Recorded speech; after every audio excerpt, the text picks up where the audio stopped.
Hello friends and my dear students, myself B.S. Meena, Associate Professor in Botany, Government College, Gangapur. Today in work from home, we start a topic, the name is transpiration. Transpiration, it is the BSc part 3rd papers. Unit first, very important topics, transpiration. In briefly, we describe it, the loss of water in form of water vapors by the external surface of the plant leaves. It is general definition, or in this process, the loss of water is pure water, or it excrete in form of vapors. Vapors means boonde, tiny particles, air plus water, and these are called vapors. Some scientists can say that the transpiration is an essential evil. The process is essential for plant. What it is evil, according to some scientists, and other ones, the transpiration is unavoidable evil. ऐसा प्रक्रम है जिसको रोका नहीं जा सकता है. ये बुराई है, परंतु इसका होना अति आवश्यक है. Generally, in form of transpiration, 1 to 2% water absorbed by plant. The next, the remaining water is lost in form of transpiration. Types of transpiration, generally there are 3 types of transpiration. One is instrumental transpiration.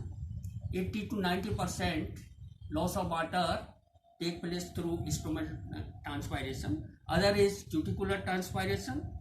Only minute percentage loss of water take place this process. Then last one is lenticular. Lenticular is nothing. These are the tiny particles present on the old stem of the plant. So there are 3 types of transpiration by which the loss of water takes place. The process is regulated by stomata. Stomata are the tiny particles present on the surface of leaves, lower surface and upper surface also. They are made up of 2 kidney-shaped cells. These are called guard cells. These guard cells are surrounded by some subsidiary cells, or in other words, we can say accessory cells. So, they are regulated by a physiological process. So, other way we can say the mechanism of transpiration. There are many theories proposed by scientists time to time, but the two theories are very important. We explain the theories in brief. One theory is called starch sugar hypothesis. Starch sugar hypothesis. It is proposed by Stewart. The scientist, his name is Stewart. It is very important phenomenon, important theories. According to this, number 1, there are 3 or 4 उसके जो logic है उनको मैं बताना चाहूँगा. पहला एक बात, सर्वप्रथम लॉयड 1908 के अनुसार दिन के समय गार्ड सेल्स में स्टार्च का निर्माण होता है. दिन के समय, इन प्रेजेंस ऑफ लाइट और day time, the starch is formed in a plant ये स्टार्च शर्करा में परिवर्तित होती है, ठीक है। During the day time the starch is formed by the process of photosynthesis, presence of light, then this starch is converted into sugar. Starch osmotically inactive molecules है, जबकि शुगर जो है ऑस्मोटिकली एक्टिव मॉलिक्यूल्स है। ये बात propose की थी Lloyd ने। सेकंड जो मुख्य जो तथ्य प्रपोज किया था वो थे सायरे 1926। सायरे के अनुसार स्टार्च शुगर का इंटर कन्वर्जन गाढ़ सेल की पीएच पर निर्भर करता है। स्टार्च से शर्करा और शर्करा से स्टार्च का जो इंटर कन्वर्जन होता है वो गाढ़ सेल्स की पीएच पर निर्भर करता है। दिन में प्रकाश संश्लेषण में CO2 का उपयोग होता है, अतः पीएच अधिक होती है। During day time CO2 is acidic, the CO2 is observed during the process of CO2 photosynthesis, it means the pH is increase during day time. परंतु रात्रि में CO2 की अधिकता के कारण पीएच कम होती है। CO2 कैसा है? एसिडिक है, और एसिडिक वैल्यू में पीएच कम होती है। तो ये जो तथ्य प्रपोज किया था शायद। एक साइंटिस्ट और थे दो, यंग व टंक 1948, उन्होंने बताया था स्टार्च शुगर का कन्वर्जन एक एंजाइम फॉस्फोराइलेज द्वारा नियमित होता है, रेगुलेट होता है। स्टार्च शुगर का जो कन्वर्जन है, इंटर कन्वर्जन है, उसको रेगुलेट करने वाला एंजाइम है फॉस्फोराइलेज। तो ये 3 तथ्य हैं। उसके बाद जो स्टीवार्ट था उसने 2 बात प्रपोज की थी कि नंबर 1, रंध्रीय गति एक सक्रिय प्रक्रम है,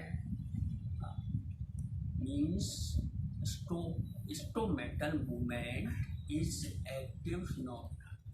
It means the metabolic energy is required during this process. Starch से शुगर और शुगर से स्टार्च के निर्माण में ऊर्जा की आवश्यकता होती है। एक बात बताई थी स्टीवार्ट।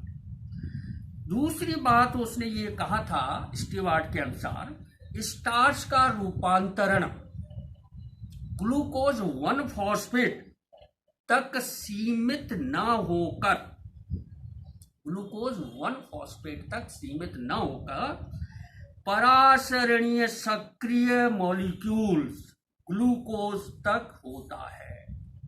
अर्थात ग्लूकोज ही परासरणीय सक्रिय मॉलिक्यूल है। ये बात उसने प्रपोज की थी स्टीवार्ट। तो स्टीवार्ट के अनुसार 2 तरह की प्रक्रिया है, क्रियाएं चलती। तो पहली जो क्रिया है वो लाइट मीन्स प्रकाश में क्या क्या होता है वो थोड़ा सा मैं आपको लॉजिकली बताना चाहूंगा। Number 1 points during light what happened according to Stewart. Number 1, प्रकाश संश्लेषण में CO2 का उपयोग। It is understood CO2 is consumed during photosynthesis, ये आप जानते हैं। सेकंड बात, H आयंस में कमी, H आयंस हाइड्रोजन आयंस में कमी, CO2 के उपयोग से हाइड्रोजन आयंस में कमी। Then third point, pH increase, means pH increase starts of medium. कैसा मीडियम बनेगा? Basic medium formation, means PH increase होने से मीडियम कैसा हो जाता है? बेसिक हो जाता है। 4th पॉइंट, अधिक पीएच पर एंजाइम फॉस्फोराइलेज द्वारा स्टार्च का अपघटन शर्करा में होता है। ऑन हाई पीएच जो एंजाइम्स है, जो पहले बात की थी, फॉस्फोराइलेज, वो स्टार्च को किस में कन्वर्ट कर देता है? शुगर में कन्वर्ट कर देता है। Then what happened? Guard cells के अंदर हो रही है सभी process. OPs increase, guard cells का ओपी इंक्रीज हो जाए। Then OP increase means endosmosis take place. Endosmosis होगा, जो एक्सटर्नल सेल्स हैं, जो सब्सिडियरी सेल्स का जो वाटर है, by the process of endosmosis it move into guard cells. then TP increase, guard cells में जब पानी प्रवेश करेगा तो उसका टर्गर प्रेशर इंक्रीज होगा। तत्पश्चात क्या होगा? the volume of guard cells increase and finally the volume is increased then the stomata is open। इस तरह से गार्ड सेल्स के अंदर ये क्रियाएं होती हैं ड्यूरिंग डे टाइम और स्टोमेटा खुलते हैं। अदर हैंड नाइट के अंदर क्या क्रियाएं होती हैं? नंबर 1, श्वसन में CO2 का विमोचन। प्रकाश संश्लेषण रात्रि को रुक जाता है, श्वसन कंटिन्यू रहता है 24 घंटे, तो CO2 का विमोचन होता है by the process of respiration. Second, H ion सांद्रता में वृद्धि। एच आयंस की जो सांद्रता है, कंसंट्रेशन है, वो इंक्रीज होती है। पीएच में कमी, पीएच डिक्रीज। देन मीडियम कैसा हो गया? फिर अम्लीय हो गया, हाँ, एसिडिक मीडियम हो गया। फोर्थ पॉइंट, कम पीएच पर एंजाइम फॉस्फोराइलेज एटीपी व O2 द्वारा, 3 चीज एसेंशियल है यहाँ पर, enzyme phosphorylase, metabolic energy ATP और ऑक्सीजन ऑल्सो द्वारा ग्लूकोज या अदर में शर्करा को स्टार्च में बदल दिया जाता है।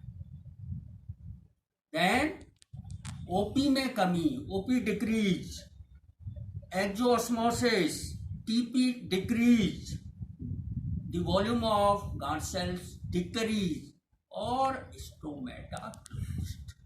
तो ये जो हाइपोथेसिस प्रपोज्ड की थी, स्टीवार्ड ने प्रपोज की थी। तो इसमें लाइट में क्या होता है और डार्क में क्या होता है? लाइट और डार्क में जो क्रियाएं होती है, मेटाबॉलिक क्रियाएं होती है, फिजियोलॉजिकल प्रोसेस होती है, वो ही स्टोमेटा को ओपन करती हैं और वो ही उसको क्लोज करती है, और यही घटना कहलाती है स्टोमेटल मूवमेंट। और इस हाइपोथेसिस का नाम दिया था उसने starch sugar interconversion hypothesis, steward ने प्रपोज की थी। अब जो फिनोमिना है ये प्रपोज किए है इसने हाइपोथेसिस, इसके कुछ ड्रॉबैक है। तो ड्रॉबैक मीन्स ये पूरी तरह से मान्य हाइपोथेसिस नहीं है। नंबर 1, इसने बताया है कि स्टार्च और शर्करा का परिवर्तन परासरणीय दृष्टि से पर्याप्त नहीं है। कुछ मोनोकोट्स में, गार्ड सेल्स में स्टार्च का निर्माण नहीं होता है और कभी कभी स्टार्च का कन्वर्जन शर्करा में ना होकर के मैलिक अम्ल में हो जाता है। तो इस तरह से ये जो ऑब्जेक्शन है इसके, वो इनको इंडिकेट कर रहा हूँ। थोड़ा सा रुक लेंगे इसको।